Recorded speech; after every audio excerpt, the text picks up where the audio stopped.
Hey guys, it's Coach Gaglione here from GaglioneStrength.com. This is another edition of the Powerlifting for the People podcast. We have none other than Jen Thompson on the line today, a very, very strong lady on the line. So, how you doing today, Jen? I'm doing fantastic. Thank you for having me. Yeah, no, thank you so much. I appreciate your time. I know you're a busy woman. So, for people that maybe haven't heard about you before, or maybe they don't know who you are, can you just tell us a little bit about yourself and what you got going on right now? Okay, well, let's see.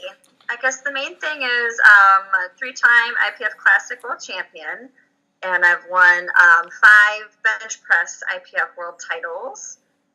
So that's mostly who I am. I have the highest raw bench wilks for men or women in the raw bench. So that's kind of like the coolest thing I think about myself is Sure. that's, that doesn't happen very often. Cool. A couple people keep trying to knock me down from that post, but I keep trying to get confidence stronger. So that's kind of my powerlifting life. Is that I'm state chair for North Carolina Powerlifting, USA Powerlifting. So I oversee our meets here, and I run a few of them as well. So I'm a meet director. I'm also on a couple different committees for USA Powerlifting, and I'm on a couple on IPF also, their youth committee and their entourage committee. So that doesn't keep me busy enough. I'm also part-time teacher. I teach high school seniors nutrition honors, and I also teach an all-girls health and PE class. So that's pretty cool. And then, of course, I'm a mother. I have two boys. Tucker is 14 today. Wow. And Happy birthday. one's 11, almost 12. So they're getting into it. Tucker went to his first Raw Nationals last few weeks ago. So we've got that going on. And I do have like a little YouTube channel and things like that, in my spare time that I mess around with a little bit. So that's, of course, all the training. So I guess that's sort of me. I do a little bit of everything and do some community service outside of school and things like that. So Cool. I'm like juggling a lot of stuff all the time. Sure.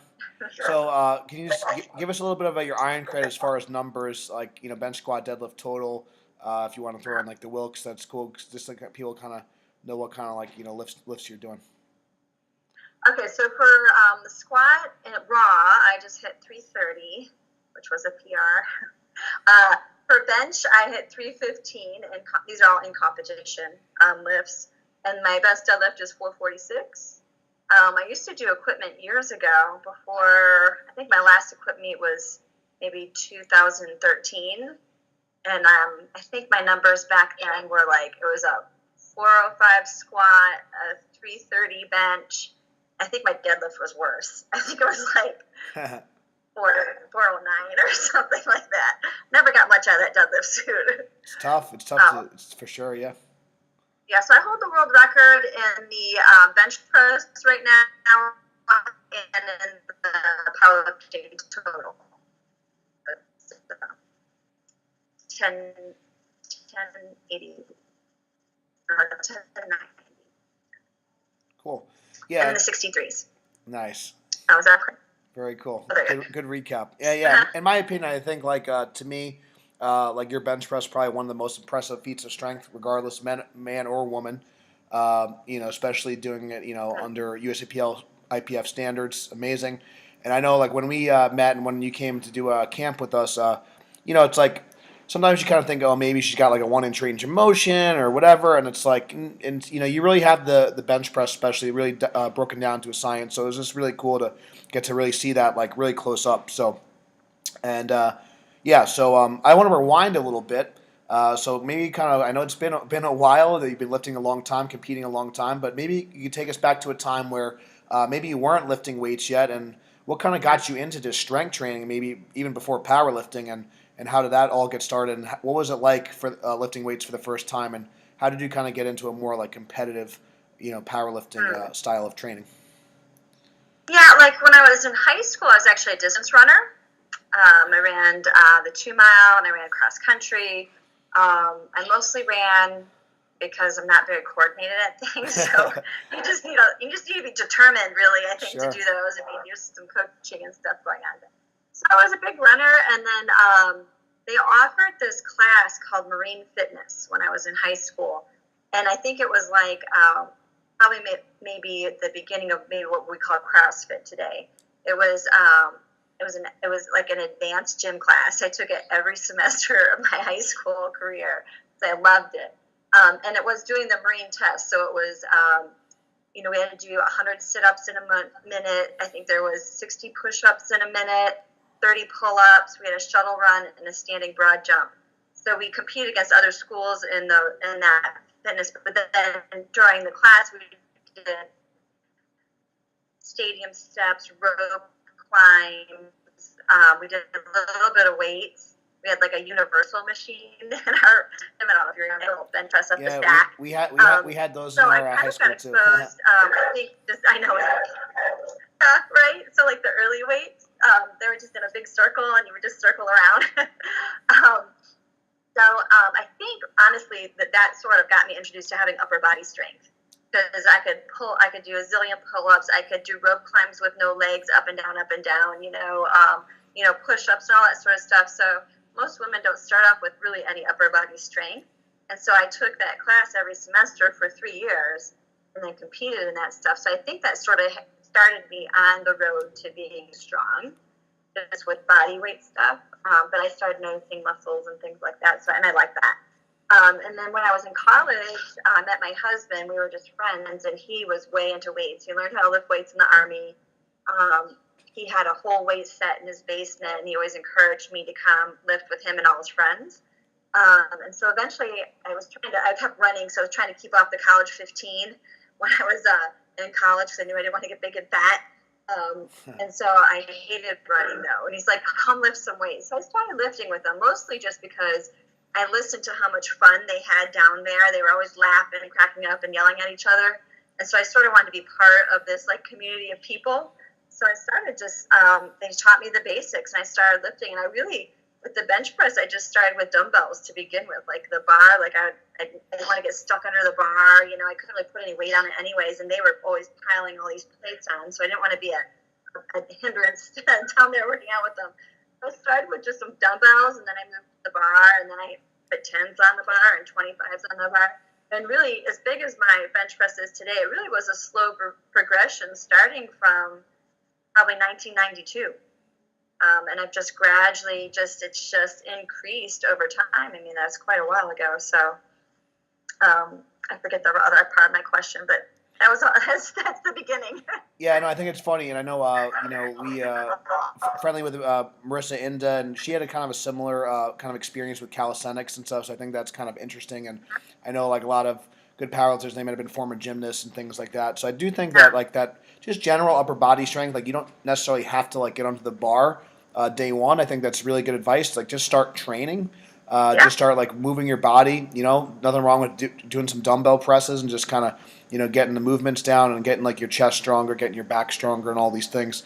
So I think that's really good advice. And then so like the next step. So you're starting to work out. You're seeing the muscles, all this stuff. You're getting stronger. You see a lot. Your I guess your future husband's training with you, which is awesome. So what kind of made you take that first step to do like your first contest? Like how did you hear about it? Because I know like for me when I started powerlifting 12 years ago, and I don't even remember like seeing as female spectator sometimes. So it wasn't really as common to see females compete in something like that. So what made you kind of take that jump, and what was it like competing at your first ever competition? Well, so I was working out with my husband and his friends, and I was getting strong. And actually was getting stronger than some of his friends. Just sort of pissed them off, So I knew, this probably wasn't really usual, right? And so, at the time, I don't know if you remember, but, fitness was really big, and bodybuilding was fairly big still. And, for fitness, you really need a gymnastics background. I'm not coordinated at all. And the idea of just, posing wasn't really, that didn't appeal to me at all. So I knew that I was lifting and I was getting strong. I wasn't quite sure what to do with it. And, the internet was not big at all back then. It used to take forever to load a page, and there just wasn't a lot of information on it. So we were in California on Muscle Beach, and they had an outdoor powerlifting competition right on Muscle Beach. And I think Bo Moore was in it. Oh, wow. Bob DeCourt was a long-time name from a while ago. And I can't remember, there was one other big-name guy that was around for a while. And I was watching them lift, and I thought, oh, my gosh, this is a competition. I can do this. This would be great. So I walked down there and I talked to Bob DeCourt for a while. I'm like, well, what is this? Like, what are you guys doing? And they're like, well, this is USA Powerlifting, and we have these competitions. And he said, like, you got to go to this magazine, Powerlifting USA, to find, you know, where all the events are, because they weren't listed online. You actually had to look in the magazine way ahead of time, and everything was done through mail, right, to enter it. Send the check in. Yeah, isn't that crazy? So we found, this was back when we lived in Michigan, so I found a meet in Michigan in the back of that magazine, and I did my first one there, and I was actually there with Horace Lane. He used to lift out there too. He's a big bencher. At the time, it was a big 3-lift meet, and I met his coach CJ Batten, and they sort of, like, I think my very first meet, I tried 186 squat, and I was high on my first one. I fell back into the spotters on my second one.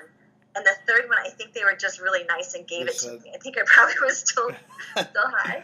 And then I benched like 236. And then I learned how to deadlift the night before. When we were checking in, I had someone show me how to do it. And I think I deadlifted like 309 or 311 or something like that. And so CJ Batten was like, you got to get into this sport. Like, he goes, you just benched the American record right there. Like, you know, and so he kind of took me under his wing and kind of gave me some information of where we need to go. And he's like, you qualified for the national championships, you know? And so, and then they introduced me to equipment because no one did raw, right? Yeah, it was there were all these equipped people back with then. These weird shirts out that made their arms go like this. And Donovan and I are like, what the heck is going, what are these people wearing? What is going on here? And so, you know, then that was a whole different, you know, kind of learning curve to it all. But I think that first meet was 1999 or 98 maybe. And then I went to the Nationals just in bench press. And then I went to the Worlds in Finland, that all within that same year. And I think I took the bronze there with like 254, something like that. So it was, I just sort of stumbled into it really, because back then, like, information was not readily available. Yeah, it's just different times. And I remember, when I got into lifting, it was kind of like the heyday of like the multiply, WPO, and stuff. And it was it was kind of like, that's when I started to see like these different shifts in like single ply, multiply, you know, all this different stuff. So it's just really interesting. And now everything's kind of swinging back like raw now. We're kind of going a little bit back to the basics. So it's just really interesting to hear that. But it's really cool. So you had like a good amount of success early on. Obviously, your lifts have improved tremendously since then. So I think it's kind of good to hear, like, you know, even still, you still, like, you know, put well over 100 pounds in your squat, well over 100 pounds in your bench, well over 100 pounds in your deadlift, which is really substantial in the grand scheme of things. And then you've been doing it, you've been really consistent for a long time. Was there ever, like, a defining moment where, I mean, maybe it was that first meet, but, like, you're like, well, this is something I want to do for a long time. I really want to commit to this. I want this to be, like, a big part of my life, and I kind of want to take things to the next level and really kind of compete, not just on like a national stage, but also like on a world level. Yeah, well, like my first few years I did it, like I didn't win right away. I took second place to Bettina Altizer many years in the bench and in the 3-lift. And then it took me a few years before I won my first IPF gold. So, I mean, it was the competition that I really liked. And I didn't even think about like longevity. Right. I just really wanted to be a world champion so badly that I was just working towards this goal. And there was like ups and downs. It wasn't immediate, right? It took a few years to get there. And then once I was there, I liked it. I thought, I'm going to stay. But mostly it was just the community of people. Like, sure. It's not even just a sport. Like, every meet becomes like where you're visiting old friends and seeing old people. So it doesn't really, I don't know if it was like a conscious decision to like do this for the rest of my life. It was like there's just, you know, you're always training for the next meet, because you enjoy the competition, but you also enjoy the event itself. Sure. And the people that come to it. And we've made so many awesome friends over the years that we still, you know, hang out, vacation with, and meet up with.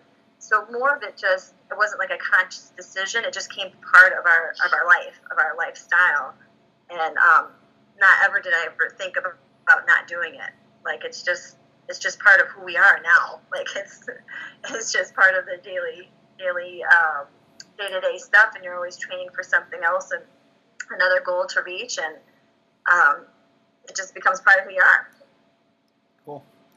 So obviously, like, really known, you know, not just for your total, but especially like your bench press. You know, amazing bench press. Like I saw, like kind of had to like wet my eyes and make sure like is this like real life? But really impressive stuff. Joking aside, um, what kind of a lot of women especially do struggle with upper body strength, like we mentioned Yeah. before.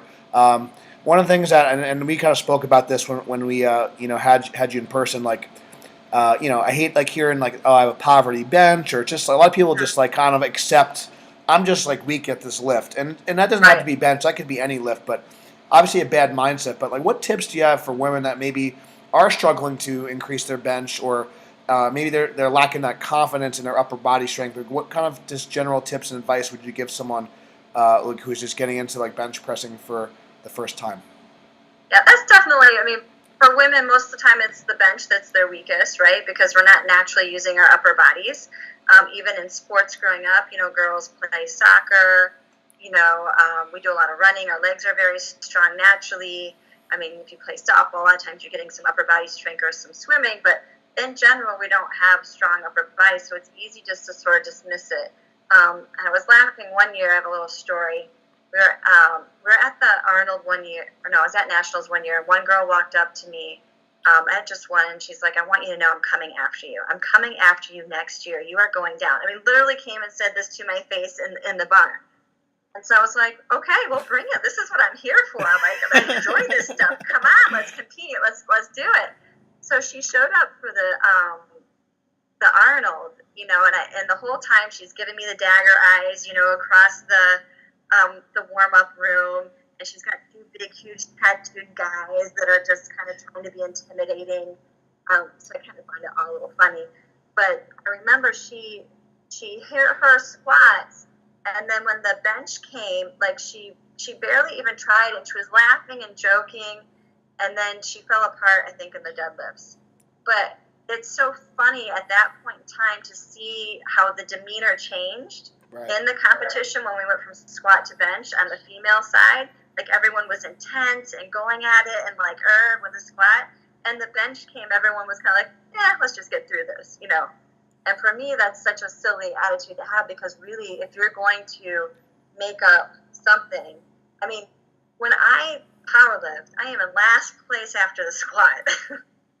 And then when I'm bench, I'm in the first place, So, I mean, you really have such an advantage as a female if you can have a decent bench press. It really puts you above it. So from our camps that we've done, and just sometimes people will Facebook me videos or something, most of it is form. Most females have terrible form. Their arms are way too close because you're much stronger with your triceps and your chest because you're not working it.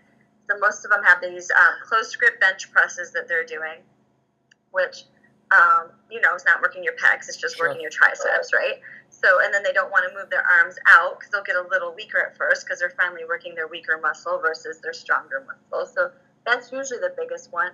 Most girls can get a fairly good arch, but I found very few girls use leg drive correctly. Especially now, even girls that have a decent bench, they are so into pinning their arch in and moving their legs back so far and squeezing the bench that they're not even applying their leg drive towards the bar at all. They're just squeezing with their legs. So they're really missing out on a good piece of what could give them more force towards the bar with their leg drive. So that's mostly the things that we see is just hands are way too close. A lot of times the shoulders are in, right? They're not back, so they're always getting sore in their insertions here, not in their chest. So some of it's rolling it back and getting your chest up as high as you can. Some of it's bar placement. A lot of them, they want to, I don't know where this, a lot of people want to force the girls to tuck their elbows and go low. Right. And I would say you should always go what feels the path that you're the strongest, right? So a lot of times tucking the elbows doesn't work for somebody, but they've been coached to do that, so they're afraid to do something else. And then leg drive is really the biggest things that I see what girls can improve. And then, of course, just whatever they're doing in their workouts in general. I do an amazing amount of accessory work compared to most lifters. Like my squat, my bench, my deadlift are one part of the workout, and then I kill the rest of it in accessories. So I think accessories are, particularly if your bench isn't very good, the accessory workouts are going to be key. I think that's a really good point. I know I've noticed that this day and age, a lot of lifters tend to focus sometimes almost exclusively on barbells. They're not really doing a lot of machines, not really doing a lot of body weight movements, not really doing a lot of dumbbell work. And to me, like obviously, of course, like when it comes to like getting ready for a competition, you're a couple weeks out from meet. Specificity is going to be really important. You got to practice the competition lifts. But that being said, I've always found that a lot of lifters that have been in the game the longest, they do utilize those kind of like quote unquote bodybuilding movements from time to time. Mm-hmm. They do a lot of accessory work, and I know I found with myself if I'm not doing that stuff, I don't feel as healthy, or I start to get imbalances and stuff. And then sometimes also you just need like a break from the bar too. I think there's something to be said with that. But yeah, like sometimes like if you're always, like I said, if you're always just using your tricep and maybe your chest is the weak point, and you're not really isolating that. Sometimes you're only going to be as strong as your weakest link. So I think that's really, really good advice. So very cool. So obviously, we talked about a lot of your successes, but I'd also like to hear a little bit about some of your setbacks, some of your, obviously, I'm sure like you have a long career. I'm sure you've had some pitfalls, some dips in your journey. Oh, yeah. So I'd love to hear about maybe if you dealt with some adversity over the course of your career, and then like what you did to kind of overcome that. Well, you're talking injury-wise? Or just whatever, like could be mental, it could be physical, it could be whatever. Maybe you had a bad meet, maybe you had an injury. It could be, feel free to speak freely, but I just like to kind of hear, because sometimes, again, we talked about before the recording, we always see the highlight reels Right. online, but we all know that there's a lot more that goes into it than just all the good workouts. Oh, yeah. I've definitely, particularly in the beginning, but definitely in the middle, too, I definitely had some meets that really didn't go well. And a lot of it, I really never had too often that my training didn't go well. It was mostly the day of the meet stuff. Particularly earlier on, my weight class was 132, which I was right above that and way too light for the next weight class, so I was cutting a lot of weight. So there was a big learning curve with figuring out how to get down to weight on the weight day, and then picking numbers too. I've learned so much about, after you've been doing it for 18, 19 years, Sure. you know yourself pretty darn well, what you're capable of doing. And I think I was myself in my last attempts. In the earlier years, too, with the equipment, that was a huge factor. Lots of variables when you're wearing equipment. So a lot of that went away once I went to raw lifting, because you're not so worried about where you place the bar when you're wearing a bench shirt, things like that. So a lot of it, I think, just is experience. One of the things that Dom and I always do when we're done is we sit down after every single meet. What did we do right? And what did we not do so right? What do we need to change? And even now, we still do that. I do 3 or 4 meets a year. Been doing it for 18 years. Everyone, we still sit down and have like a recap. And I think that's really important, because you want to keep the things that work and then work on the things that didn't work. So if you're not having a lot of self-reflection, then you're never going to learn from those mistakes you've made. 1 year, particularly at the Arnold, we were driving up and we got stuck in this huge snowstorm, and we sat on the road for like hours in this snowstorm, and I had a horrible meet, so now I fly. Because I figure if I don't get there, then I don't get there. But it's just, that was just really, but a lot of times too, like we found over time too, is I need a lot of rest, because I pretty much kill myself in my workouts. And so we were, over time, we've added more rest days in there. And that's been I found the more rest I get, the stronger I get. As long as I'm putting in like a good quality workout but after I do a workout, like particularly my squats or whatever, like it's hard to sit down. I'm so sore. So I'm really going all out on that. And I know a lot of times now, like people do the deload days and things like that. And we've sort of implemented over time, where like if we get to a certain weight and we're stuck at it and we're getting slow, we have a process to where we do deload and things like that. So I think all those are really important things. Getting overtrained was a huge problem for me, because we do so many accessory exercises and we do work out so hard. Really listening to your body and figuring out when you need to back off and when you can really plow forward. We're talking such longevity here. Nutrition has become huge to me the last few years. I used to not even care what I ate before, and now I'm very careful about what I eat, and so things like that. And then of course we had injuries. Like most of my earlier injuries were from like water sports. Like I blew out my knee wakeboarding. I broke my ankle wakeboarding. I had to have neck surgery one time because I think it's from all the crashes and wakeboarding. I don't wakeboard anymore because it was clearly not. I got just good enough to kill myself wakeboarding. So I mean, that's really been my setbacks. It's all been like outside, what I do outside. Because I always like doing extreme things, you know. And so I never wanted to not do something because I got a meet coming up or things like that. No, I do that now. Back when I was younger, I just go all out. I didn't care, skydive, bungee jumping, wake surfing, whatever. But now that you're a mom and you're older, now I'm like, I'm not going to water ski today. I got a big workout later. And then just recently I had a hip injury that I've been dealing with for a couple years, and it finally just got so bad. I didn't have a choice. It was time to take care of it, and the recovery was hard, and just the mental part of it was hard. But I'm so glad it came in the later part of my career, not the earlier, because I think I handled it way better now that I've been through so much. Sure. And if it makes you feel any better, my worst injury this year was from bowling. So. Oh, there you go. I like that. I've knock on wood. I've never really been having any serious problems like under the bar, knock on. But I was training for it was high, but I was training for 1,000-pound equipped squat just as exhibition. And during one of my workouts, the first time I was handling that kind of weight, I was doing a reverse band to feel it, and I was just fried from it. And then something popped in my forearm the next night, and I was like, oh, it's bowling. What can go wrong, But yeah, you don't realize the kind of stress you put on. And I couldn't deadlift for a good amount of time. But anyway, so you're not alone. I'm just as clumsy as you, if not more. So it's kind of funny. It's power of their problems, I guess. But crazy stuff. So I just want to shift gears a bit. I know we keep kind of mentioning these camps. So I just wanted to kind of talk about that a little bit. One of the things that, I know you're a teacher, so you're probably in your nature to help people. I know you got a little crew that you train with, and you train a lot of young kids, which is really cool. Seeing your son compete at nationals was really cool because I know I started competing as a teenager, and I would have loved the chance to do something like that when I was starting out. There really wasn't an outlet. I was kind of a teenager among all these open guys when I started. So it's really cool to see that, and you got these camps. I even saw you're judging. You're doing a lot of stuff to give back. So tell me a little bit about the camps, how that got started, and why you're doing it. Let's see. We started. They started in Canada. Frances, they're called Iron Sisters. Frances Manius out of Canada. She was a bodybuilder. She played basketball. She's done a lot of different things, and she got into powerlifting kind of later in her career. And it all started with one time she and her friend showed up the aisle, and they asked Kimberly Walford if she would come and do a training with them, a camp. And Joy says, to my surprise, she said yes. So Kim came up there one summer, and they did a little camp with some ladies up there.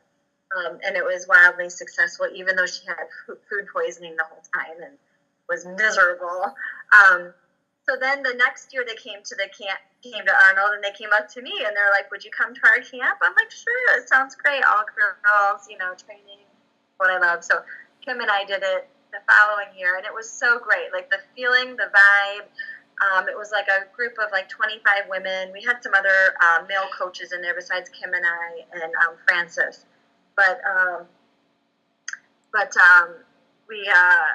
So we did that camp, and I kept thinking, this is really awesome.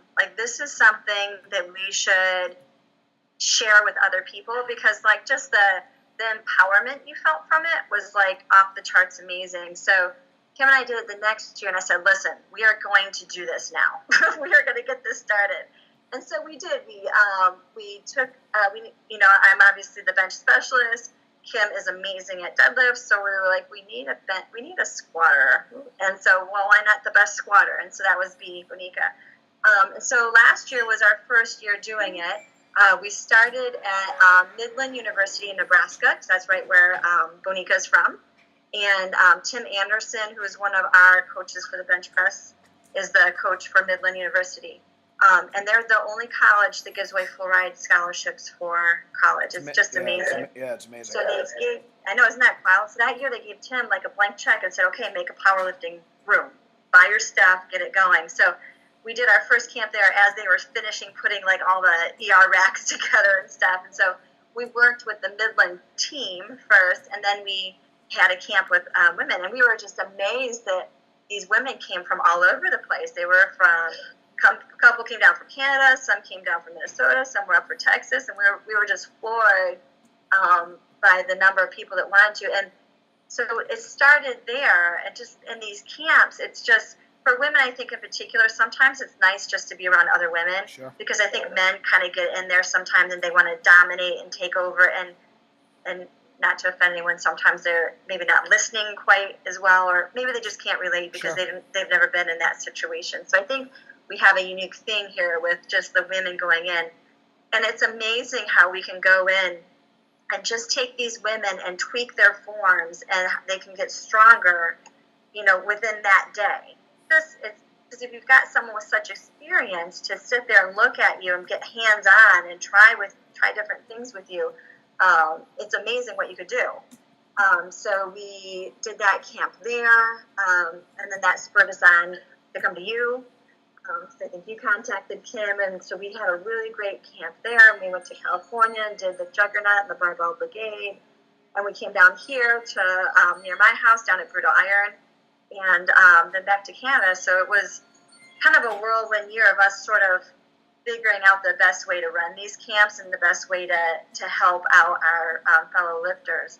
But the amazing thing that's happened is, like, after each camp, we've made Facebook pages for the ladies in the camp, because it's kind of like you go in kind of like not really knowing anyone. It kind of feels like the first day of school, right? Yeah. So you're like kind of nervous. You're worried that you're probably going to be the weakest one, or you're not going to know anybody.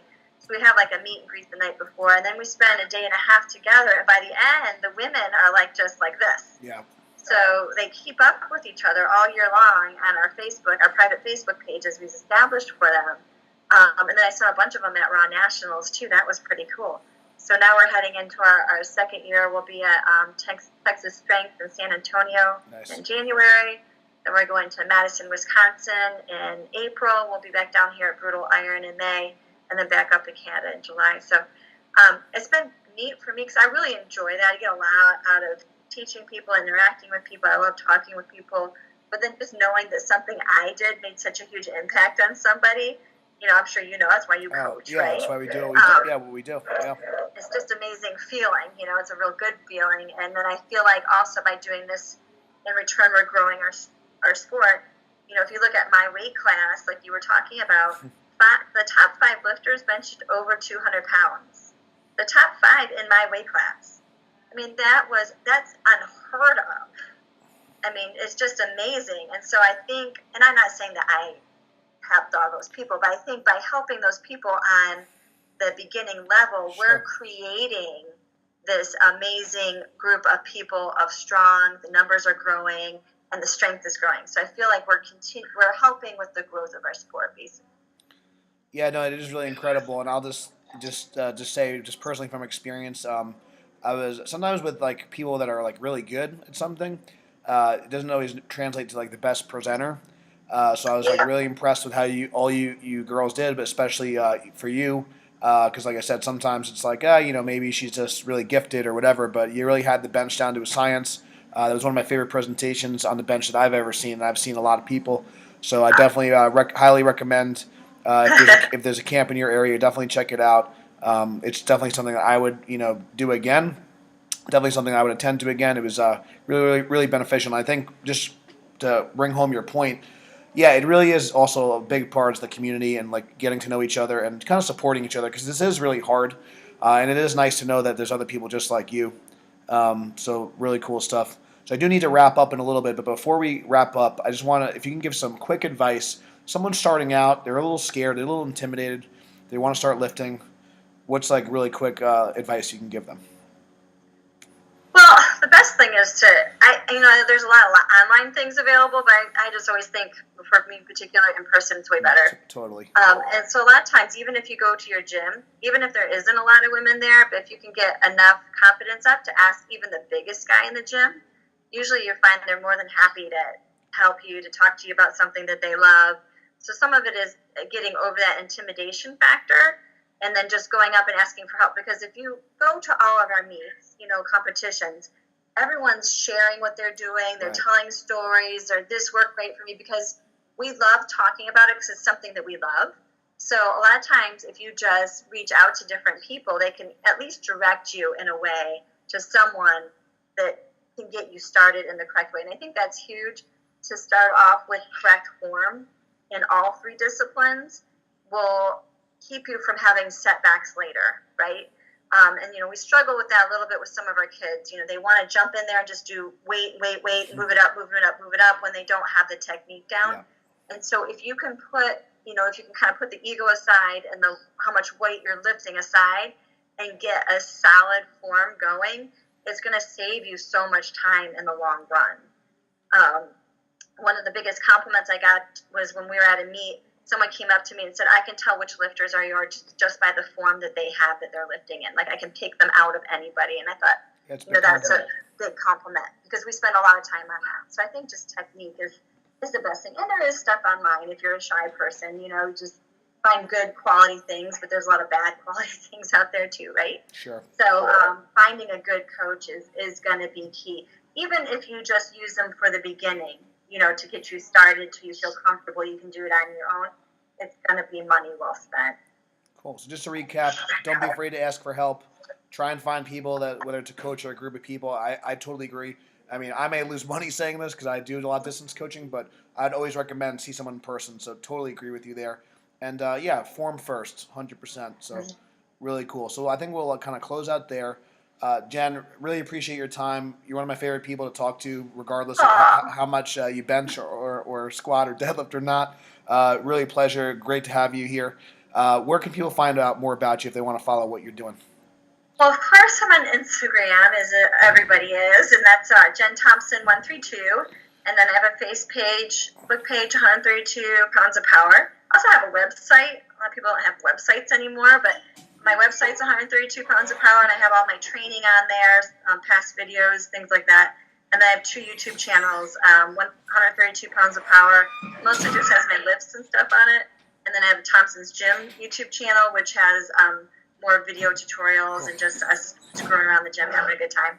So that's basically it. Yep. Oh, great.